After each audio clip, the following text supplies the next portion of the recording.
Assalamualaikum warahmatullahi wabarakatuh.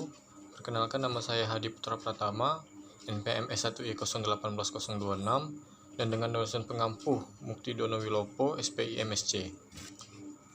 Pada kesempatan kali ini saya akan mereview sebuah jurnal yang berjudul Hydroacoustic Monitoring of Fish in Sea Cage Target Strength Measurements on Atlantic Salmon. Jurnal ini diterbitkan pada tahun 2004. Langsung saja ke pendahuluan. Penting untuk estimasi ukuran dan biomasa salmon di dalam sangkar laut adalah informasi tentang kekuatan target strength, kepanjangan hubungan untuk salmon di bawah kondisi realistis dalam sangkar laut. Rekaman di dekat lapangan tidak dapat diandalkan, jadi ada alasan untuk mempertanyakan validasi rekaman target strength yang dibuat di keramba laut. Selain itu, ekosonder dirancang untuk beroperasi di bawah kondisi di mana target jauh lebih kecil dari kisaran dari transducer ke target. Persyaratan sumber titik ini dilanggar dari jarak dekat, seperti dalam sangkar laut. Satu masalah adalah menentukan fungsi gain waktu bervariasi yang benar ketika ikan besar dibandingkan dengan penampak balong. Yang kedua yaitu tujuan.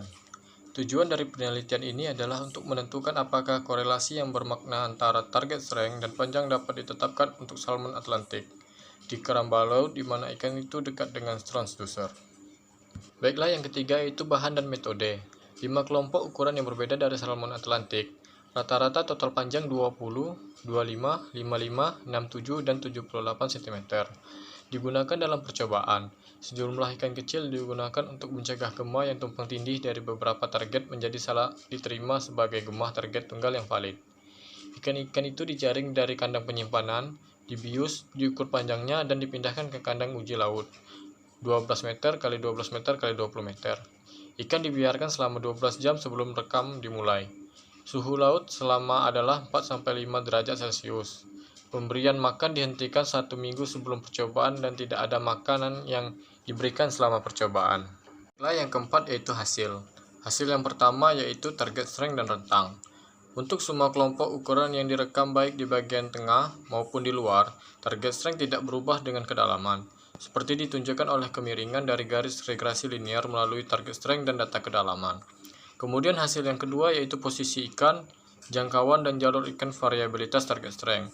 Terlepas dari ukuran dan jangkauan ikan bergerak dari satu sisi balok ke sisi lain, mengikuti jalur lurus dengan sedikit variabilitas.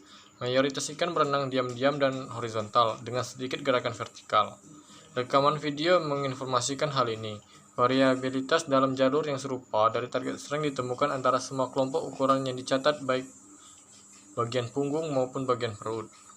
Hasil yang ketiga yaitu target strength untuk kelompok ukuran terkecil dan terbesar yang tercatat baik bagian punggung maupun bagian perut pada 200 kHz. Hasil serupa diperoleh pada 120 kHz. Perhatikan bahwa kelompok ukuran terkecil yang tercatat di bagian dorsal memiliki distribusi target strength BI dan trimodal. Sedangkan ikan yang lebih besar yang tercatat memiliki distribusi target strength unimodal. Kami menemukan bahwa perbedaan rata-rata target strength antara kelompok ukuran tidak signifikan ketika direkam di bagian punggung. Korelasi yang buruk, oleh karena itu didirikan antara panjang ikan dan target strength rata-rata untuk rekam punggung tidak ditampilkan saat merekam. Di bagian tengah semua kelompok ukuran menunjukkan distribusi target strength yang unimodal. Perhatikan bahwa target strength rata-rata yang jauh lebih tinggi dicatat di bagian perut daripada yang tercatat di bagian punggung pada kelompok ukuran terbesar. Baiklah, yang selanjutnya yaitu pembahasan. Kekuatan target tampaknya tidak tergantung pada kedalaman dalam percobaan kami. Untuk tujuan praktis, target strength diukur dari salmon Atlantik di keramba laut dapat karenanya dikonversi menjadi ukuran tanpa koreksi kedalaman. Ini sesuai dengan penelitian lain yang menunjukkan bahwa target strength bisa sangat tidak sensitif terhadap perubahan tekanan moderat seperti yang dialami dalam sangkar laut. Salah satu implikasi dari distribusi target strength unimodal pada sebuah kelompok ukuran yang dicatat secara ventral adalah pembentukan korelasi positif antara target strength dan panjang salmon. Perlu dicatat bahwa korelasi ini didasarkan pada rekaman di mana ikan berada di dekat transducer dan mungkin tidak valid pada rentang yang lebih panjang. Kemudian yang terakhir yaitu kelebihan dan kekurangan. Yang pertama yaitu kelebihan. Kelebihan jurnal ini adalah penulis memaparkan secara jelas dan lengkap melalui dari pendahuluan atau latar belakang hingga hasil dan pembahasan. Pada penulisan jurnal ini teratur dan sesuai dengan kaidah pembuatan penulisan jurnal. Selain itu, jurnal ini dilengkapi dengan gambar untuk memudahkan pembaca untuk memahami isi dari jurnal tersebut. Dan penulis menyertakan daftar pustaka sebagai bahan referensi. Kemudian yaitu kekurangan. Space penulisan yang tidak teratur. Tiap paragraf ada yang menjorok ke dalam dan ada pula yang tidak menjorok ke dalam.